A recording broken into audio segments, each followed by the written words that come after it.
La signification du film Auteur hors feu à lire 4 minutes publie le 03.04.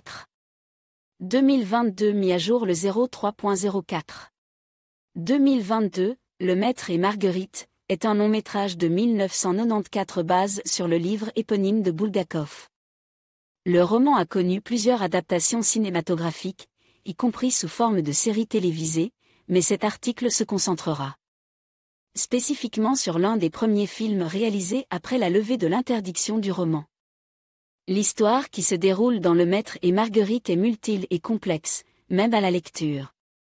Afin de simplifier le processus de compréhension de l'idée principale du film, le réalisateur le divise en plusieurs parties, montrant l'histoire de Yeshua et Pilate, les héros du roman écrit par le Maître, dans le contexte des histoires et des dialogues d'autres personnages, de sorte que deux romans différents mais apparentes ne se chevauchent pas. Le choix d'une telle composition est généralement correct, car il simplifie la perception de la composante idéologique.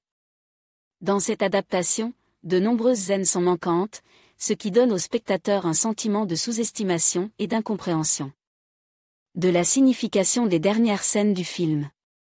Pour comprendre la signification de la fin du « Maître et Marguerite », il faut tenir compte du fait qu'il s'agit d'un roman dans un roman, et que les parties avec Ponce Pilate et Yeshua doivent être perçues et analysées séparément de l'histoire du Maître et Marguerite, ainsi que de la suite de Wolan, qui se déchaîne à Moscou.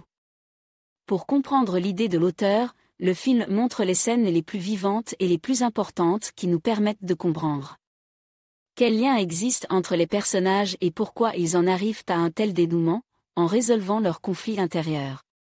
À la toute fin du film, il y a un bal auquel toute la noblesse du diable se rend. Margarita y est invitée en tant que reine. Elle le fait pour que Wolan réalise son vœu le plus cher, être près du Maître et relire son manuscrit brûle. La femme traverse toutes ces épreuves au nom de l'amour et des sentiments lumineux qu'elle éprouvait pour son amant, pour lequel elle est prête à toutes les atrocités. À la fin du bal, Margarita obtient ce qu'elle veut, le Maître apparaît devant elle et Wolan leur rend le manuscrit. Le Maître et Marguerite, selon Lévy, ne méritent pas la lumière mais la paix.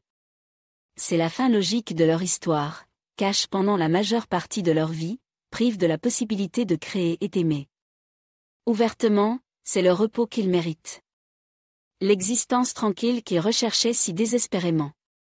Le Maître, prive de la possibilité de publier son roman, dont le thème ne correspondait en rien à la société dans laquelle l'écrivain vivait, reçoit enfin un lecteur, non seulement en la personne de sa bien-aimée, mais aussi en celle de Wolan.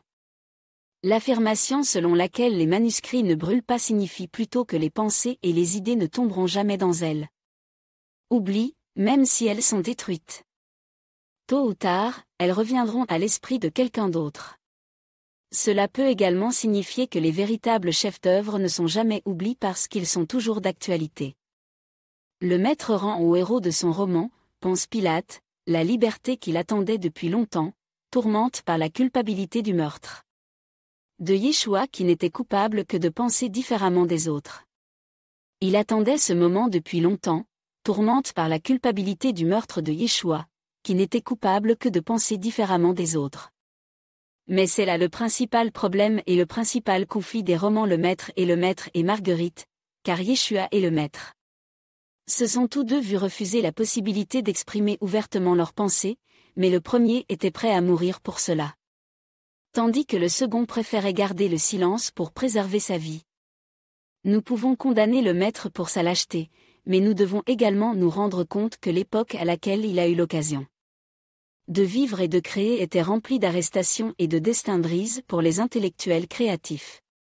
Aujourd'hui, Pilate, pardonne par Yeshua et dote de la liberté du Maître, peut continuer à parler du sens de la vie et de la vérité.